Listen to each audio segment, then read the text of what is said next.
Gabriel. Well, Gabriel's evaluated. Please tell his objectives. Yes, Gabriel is doing project number 6 in the company communicator manual. He'll use voice volume, pitch, freight, and quality to reflect and add meaning and interest to his message. He'll use pauses to enhance his message. And he'll use vocal writing smoothly and naturally. 5 to 7 minutes. Please welcome Gabriel Dicristofaro. You're greater than you think you are. You're greater than you think you are. Gabriel Dicristofaro. Thanks, Grant. You are greater than you think you are. You are greater than you think you are. We all are. Our world is full of exceptional stories where people think they can do a moderate amount, and then they end up doing the exceptional amount. And those are the stories that inspire us. The people that set the bar beyond where we're at. So I'm going to give you an acronym to work from. M.E.A.T. M.E.A.T. And even vegetarians can consume this one. Some of you might want to write this down. M.E.A.T. M is for mindset. E is for effort. A is for adaptability. And T is for the one thing required to make any project great. Time. Let's start with mindset.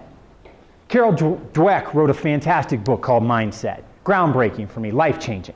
Because she broke it down into 2 ways of thinking. You can either be in the fixed mindset, and I'll share a story about that. I was 8 years old, Indianapolis, one of the many cities I lived in, and I was staying at an aunt's house, and I wanted to make some money, and it had just snowed 2 feet. So being the entrepreneurial little guy that I was, I asked her if she had a shovel. She said yes. I said, great, I'm going to walk across the street. I'm going to go shovel some driveways. Well, this guy had a driveway almost as long as this, I would say at least 50 yards. Well, I went to him and said, hey, sir, can I shovel your driveway for some money? And the man said, yes. Great. Well, I went and shoveled that driveway. It took me 5 hours. Do you know how much he gave me? $2. No, I don't care where you come from. That's inappropriate. Well, like some people in life, I was very upset with that business transaction, as you can imagine. Well, my fixed mindset was, it was my fault. I was the one that didn't handle it, so I stopped that pursuit. All those snowy driveways I avoided because I was like, well, I'm just going to keep getting ripped off. So I spent the rest of my life in that fixed mindset, that I was stuck where I was at. Now, Carol Dweck says something amazing. The people on the other side, my favorite place to play, the playground of growth. Growth. Do you know what growth people say? They get to a puzzle, and they're working, and they go boom, and they fail. And they go, great, I learned not to do it that way. You know a great example of that? Thomas Edison. Light bulbs.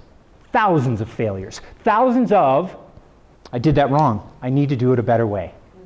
That's what growth mindset's looking for. It's not looking for the past where you came from. I mean, I always use this example because it's kind of extreme, but most of us used to poop in diapers. We don't really reference that anymore, do we? Yet we'll reference something a year ago, maybe 2 years ago. Remember when I did that thing that was so bad in your mind and you let it hook you? But it's gone. E, effort. That's what it really is all about, your effort, putting in effort. I'm going to share a story about a man who put out an amazing amount of effort with faith. Abraham Lincoln. You know, he delivered the Gettysburg Address in under 3 minutes? A speech that inspired a nation during an awful time to take action.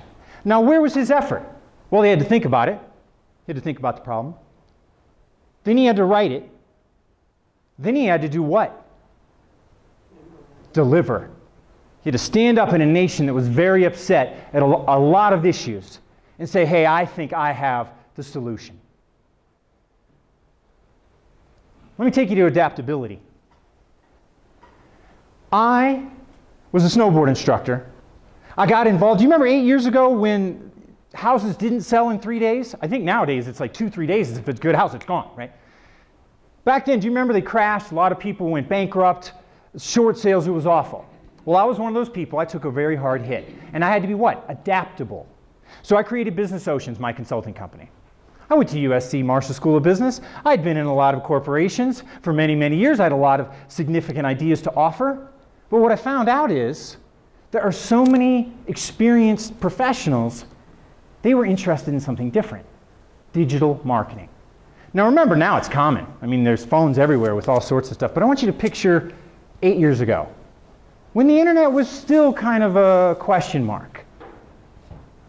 Well, I had to be adaptable, so I took the company and I started shifting it to digital. I was adaptable immediately, and my business tripled, quadrupled. It was the first time in my life I was able to work 20 hours per week and still make, upwards in the good 5 figures. I thought that was pretty fantastic. So I took 3 trips a year to Cancun. I started putting in effort, though. I had to put in effort. I had to learn. Because think about it. How many of you ever get stuck by technology? Anybody? Stuck by technology? Now, every one of you needs to put your hand up. That's okay. It's all right. You know it's true. Because we all have to learn something. But you have to have a growth mindset about learning. You have to look at that cell phone and say, you know what? I can learn it. You don't look at it the first time and go, oh, I don't know how to use it, and put it down. You go, I'm going to keep going and keep going. So what's the last piece? Well, like a diamond and a pearl, great things take time. You take time. You take time to polish. You take time to sparkle. And you need to give yourself that time. You have to schedule the time, once you get the mindset, to put out. Do you hear that? You ever hear that phrase, put out the effort? I'm sorry, I disagree with that. I'm going to be controversial. I'm sorry, I put out fires. I put out the trash. You know what I do with effort? I put it in. I put in effort, like an investment into yourself. The part of you say, when you're a kid and you put that dollar in the piggy bank, every time you put into effort into something you're excited about and courageous, you get a little payback later, and it builds up. Now, I can say that now, 8 years later, Business Oceans has blossomed into something that it wasn't with my very first client. So I ask you, where can you say yes to invitations to greatness in your life? When you change your mindset that with a couple stumbles, you might really create some great light in your life and start seeing things a little bit differently. Thank you.